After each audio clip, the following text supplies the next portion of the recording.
మీనరాశి వారు నూతన ఆంగ్ల సంవత్సర ప్రారంభకాల సమయంలో అష్టమి అమావాస్య తిథి యందు ఎలాంటి విధి విధానాలు పాటించాలో ఈ వీడియోలో సవివరంగా సంపూర్ణంగా తెలుసుకుందాం.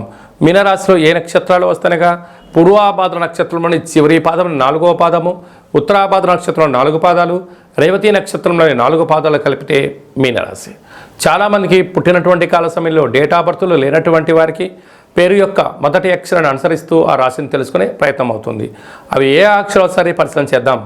ది, దుమ్, శం, జా, ధా, దే, దో, చా, చి అక్షరాల వారు మీనరాశి జాతకులే.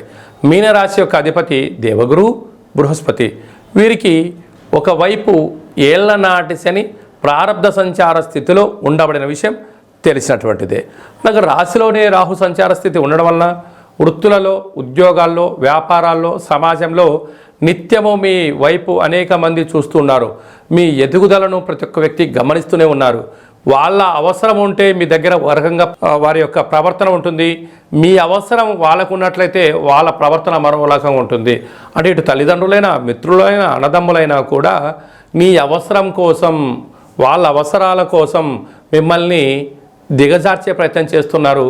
కనుక ఎవరు మనవారు, ఎవరు పరాయవారు అని ఆలోచించడంలో మీకు మీరే సరిసాటిగా ఉన్నట్లయితేనే మీ ఉనికిని కాపాడుకుంటూ రాబోయే కాలంలో శత్రువు లేకుండా చేసుకునే మానవ ప్రయత్నం మనం చేయగలగాలి.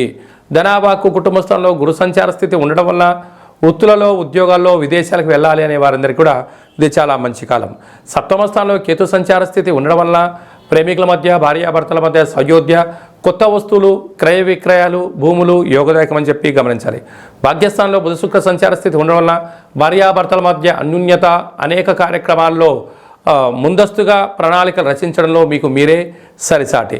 రాజ్యస్థానంలో రవికుజ సంచార స్థితి ఉండడం వలన మీరు ఉద్యోగ మార్పు, స్థల మార్పు, అదృష్టాన్ని, ఐశ్వర్యాన్ని ఇస్తూ నూతనమైనటువంటి వాహనాలు, భూములు, క్రయ విక్రయాలు అదృష్టాన్ని, ఐశ్వర్యాన్ని, ఆనందాన్ని, హుందాతనాన్ని కూడా మీకు ఇవ్వబోతున్నాయి. వ్యయంలో శని సంచార స్థితి ఉండడం వల్ల మీ జన్మ నక్షత్రం రోజున అష్టమి అమావాస్య తిథి యందున దూరావాయు జల ప్రయాణాలు పెట్టుకోవద్దు. ముఖ్యమైన సభలు, సమావేశాల యందు ఆచితూచి నిర్ణయాలు తీసుకోవడం యోగదాయకం. కనుక ఈ నూతన ఆంగ్ల సంవత్సర ప్రారంభకాల సమయంలో మీ జన్మ నక్షత్రం రోజున అష్టమి అమావాస్య తిథుల యందు సందర్భంగా వీలైనంత వరకు మీరు తెల్లటి నువ్వులతో కూడుకున్న ఆహారాన్ని వండుకొని బ్రాహ్మణుడికి కానీ, గోమాతకు కానీ, స్త్రీమాతకు కానీ దానం చేసి మీరు శనివారం పూట ఉపవాసం ఉండడం వలన, భూశయనం చేయడం వలన అనేక శత్రువులు తగ్గిపోతారు అని చెప్పి గమనించాలి.